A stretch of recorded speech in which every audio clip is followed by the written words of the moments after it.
وَقَضَى رَبُّكَ أَلَّا تَعْبُدُوا إِلَّا إِيَّاهُ وَبِالْوَالِدَيْنِ إِحْسَانًا।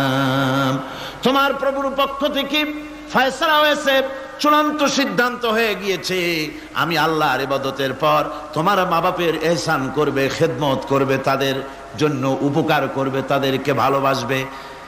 আল্লাহ রাব্বুল আলামিন বলেন মা বাবার সঙ্গে কেমনে কথা বলবে, তাদের সাথে কিভাবে আচরণ করবে, আল্লাহ তাও শিখিয়ে দিয়েছেন।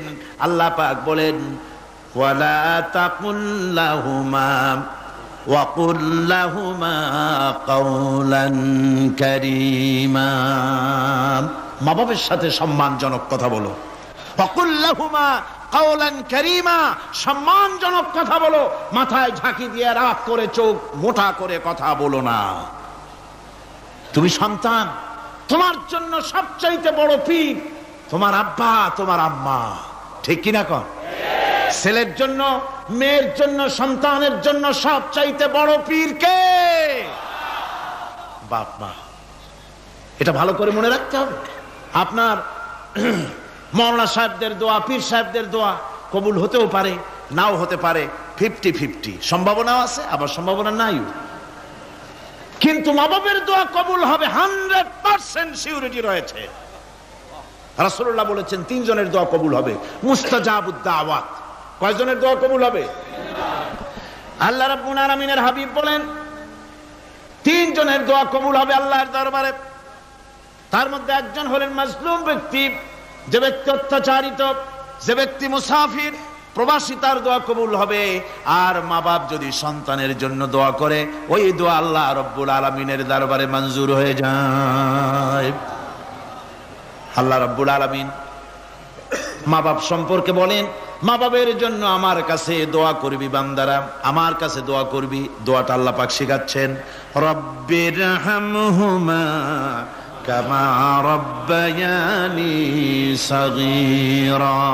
পড়েন সবাই, রব্বিরহামহুমা কামা রব্বায়ানি সাগীরা। একটু জিকির করেন, লা ইলাহা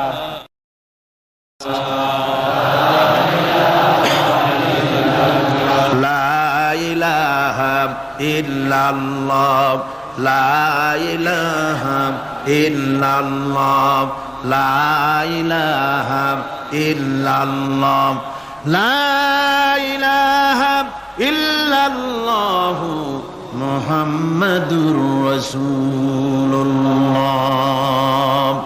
আমার ভাইরা, আল্লাহ পাক শিখাচ্ছেন বান্দা তোর মা বাপের জন্য আমার কাছে দোয়া কর। আল্লাহ রব, আয় আমার প্রভু, আমার মা বাপ যেমন ছোটবেলায় আমাকে স্নেহের কোলে লালন পালন করেছে, আয় আমার আল্লাহ তুমি আমার মা বাপকে তোমার রহমতের কোলে লালন পালন করো। আল্লাহ শিখাই দিয়েছেন। আমার ভাইরা, প্রত্যেক নামাজের পরে এই দোয়াটা ভুলে যাবেন না। ভুলে যাবেন? ভুলে যাবেন? আমার ভাইরা, আমার বোনেরা, সবাই প্রত্যেক নামাজের পরে পড়বেন, রব্বিরহামহুমা কামা রব্বায়ানি সাগীরা। এই দোয়া করতে কেউ ভুলে যাবেন না। আল্লাহ রাব্বুল আলামিন বলে বান্দারে, ওয়া ওয়াসাইনাল ইনসানা বিওয়ালিদাইহি ইহসানা হামালাতুহু উম্মুহু কুরহা ওয়া ওয়াদাতুহু কুরহা। আল্লাহ পাক বলেন আমি পৃথিবীর সমস্ত মানব মণ্ডলীকে উপদেশ দিয়েছি, মা বাপকে সম্মান করো, শ্রদ্ধা করো, তাদের উপকার করো। তার কারণ হলো তোমার মা তোমাকে গর্ভে ধারণ করেছে অত্যন্ত কষ্টের সাথে। আল্লাহ বলতেছেন মা তোমাকে গর্ভ ধারণ করেছে অত্যন্ত কষ্টের সাথে, এরপরে তোমাকে ডেলিভারি করেছেন অত্যন্ত কষ্টের সাথে, তোমাকে ডেলিভারি করেছেন। গভীর রাত্রে মানুষ সব ঘুমায় যায়, গর্ভবতী মা ঘুমাতে পারে না, সন্তান পেটের ভিতরে হাঁটু দিয়া গুতা মেরেছে, পা দিয়া লাথি মেরেছে। মা চরম শীতের রাত্রে, প্রচন্ড শীতের রাতে গায়ের লেপটা সরায় দিয়া মা একবার দাঁড়ায় আর একবার বসে, একবার দেওয়ালের সাথে হেলান দিয়া দাঁড়ায়, কষ্ট করে রাতটারে কাটায় দেয়। আবার সারাদিন সংসারের জন্য কাজ করেছেন, রান্না বান্না করেছেন মা, সকলকে খাওয়াইয়া মা শেষের দিকে খেতে গেছেন। যখন নিজে খেতে গেলেন খাবারের ক্ষুধা নিয়ে পেট ক্ষুধা নিয়ে খেতে বসেছেন, পেটের ভিতরে সন্তান লাথি মেরেছে, পেটের মধ্যে ঘুষা মেরেছে, হাঁটু দিয়া গুতা মেরেছে, ভরা পেটে পেটের ভিতরে সন্তান গুতা মারলো হাঁটু দিয়া মাথা দিয়া, মা ক্ষুধা রয়েছে পেটে, খেতে পারলেন না, বেদনা শুরু হয়েছে। খাবারের থালাটা ঠেলে দিয়ে মা দাঁড়ালেন, বসলেন, চোখের পানি ফেললেন। এভাবে করে মা একটা দুইটা দিন নয়, 10টি মাস পর্যন্ত সন্তানটাকে পেটের মধ্যে নিয়ে, একটা জীবিত মানুষ আর একটা জীবিত সন্তান পেটের মধ্যে নিয়ে নড়াচড়া করছেন, চলাফেরা করছেন। কিতাবের মধ্যে এসেছে রাতের বেলায় মা যে ঘুমাতে পারেন না সন্তানের নড়াচড়ার কারণে, রাতভর ইবাদত করলে যত সওয়াব পাওয়া যেত আল্লাহ ওই সওয়াব মায়ের আমলনামায় লিখে দেন। সন্তান পেটে থাকার কারণে খেতে পারে না, পেট ভরে ক্ষুধায় কষ্ট পায় মা, এই জন্যে 10 মাস ধরে রোজা রাখলে যে সওয়াব হতো আল্লাহ রাব্বুল আলামিন মায়ের আমলনামায় রোজার সওয়াব লিখে দেন।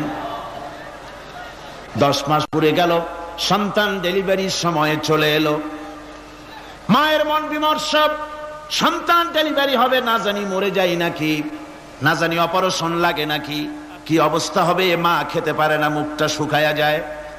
ডেলিভারির সময় যখন আসে, মা বাবার কাছ থেকে বিদায় নিয়ে যায়, স্বামীকে একান্তে গোপনে ডেকে নিয়ে বলে, প্রাণের স্বামী, দীর্ঘদিন একসঙ্গে ঘর কন্যা করেছি, অপরাধ হয়ে যেতে পারে, আমারে মাফ করে দিও।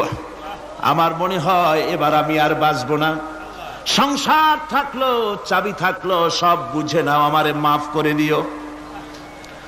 মা চলে গেল সতিকা গৃহে, ক্লিনিকে চলে গেল, অপারেশন থিয়েটারে চলে গেল, অথবা ডেলিভারির জায়গায় চলে গেল। ডেলিভারি পেইন শুরু হয়ে গেল, বেদনা শুরু হয়ে গেল। এক একটা বেদনা যেন মায়ের এক একটা মৃত্যু যন্ত্রণা শুরু হয়ে যায়। এমন যন্ত্রণা, প্রসব বেদনা দুনিয়ার ভুক্তভোগী মা ছাড়া আর কেউ জানে না। এই চরম বেদনার ভেতর দিয়ে, চরম কষ্টের ভিতরে মা যখন একটা বাচ্চা প্রসব করলো, জিহাদের ময়দানের মতো মা রক্তাক্ত হয়ে গেলেন, সন্তান দুনিয়ায় এলো। মা তখন অস্থির থাকেন, এত বড় বিরাট কষ্টের ভিতরে আল্লাহ রাব্বুল আলামিন বলেন, সন্তান যখন ডেলিভারি হয়ে গেল, মায়ের মনের ভিতরে আমি তখন এই ফিলিংস, এই টেন্ডেন্সি জাগ্রত করে দিই, দেখ কি হয়েছে। মা তখন দেখতে চায় কি হয়েছে। মায়ের সামনে যখন এত কষ্টের, হৃদয় রিংড়ানো, কলিজার 32টি নাড়ি ছেঁড়া যন্ত্রণার সন্তান যখন মায়ের চোখের সামনে আসে, আল্লাহ পাক বলেন, মা যখন তার ছেলের মুখের দিকে তাকায়, মেয়ের মুখের দিকে তাকায়, আল্লাহ বলেন 10 মাসের পেটে ধরা কষ্ট আর ডেলিভারির সব কষ্ট মায়ের মন থেকে মুছে ফেলে দেই। আল্লাহ রাব্বুল আলামিন বলেন, খবরদার দুনিয়ার মানুষ, এমন মায়ের সাথে নাফরমানি করবি না, এ মায়ের সাথে নাফরমানি করবি না, মাকে সম্মান করবি, মার কাছে দোয়া চাবি। দুনিয়ায় যদি সম্মান চাও, রিজেক্ট চাও, মায়ের পায়ে ধরে কাঁদো। মায়ের জাতি অনেক সম্মান তার। রাসূল করিম সাল্লাল্লাহু আলাইহি সাল্লামকে প্রশ্ন করা হয়েছে, হুজুর খেদমত করব কার? হুজুর কয় মায়ের। তারপরে কার? হুজুর কয় মায়ের। তারপরে কার? হুজুর বলেন মায়ের। তারপরে কার? তোমার পিতার। 3 গুণ, তোর মায়ের মর্যাদা 3 গুণ বেশি, তোর বাপের চাইতে মর্যাদা বেশি। সুবহানাল্লাহ পড়েন। আর আজকে ইসলামের শত্রুরা তারা বলে যে ইসলাম নারীর অধিকার আদায় করে নাই। নারীর অধিকার ইসলাম দেয় নাই তো কে দিয়েছে? আমার বন্ধুগণ, বিশ্বনবী জনাব মুহাম্মদ রাসূলুল্লাহ সাল্লাল্লাহু আলাইহি ওয়াসাল্লাম মসজিদে নববীর ভিতরে বসে আছেন। এক বৃদ্ধা মহিলা মসজিদের মধ্যে প্রবেশ করলেন। হুজুর বৃদ্ধাকে দেখে দাঁড়ায় গেলেন, বিশ্বনবী বুড়ি মেয়ে লোককে দেখে দাঁড়ায় গেলেন। আল্লাহর নবী বুড়িকে দেখে দাঁড়ালেন। বুড়ি যখন কাছে এলেন, আল্লাহর নবী নিজের গায়ের চাদর বুড়ির জন্য বিছায়া দিলেন। বুড়ি বসলেন। এরপরে কথাবার্তা সারার পর বুড়ি যখন বিদায় হবেন, হুজুর আবার দাঁড়ালেন। বুড়ি মহিলা চলে গেলেন।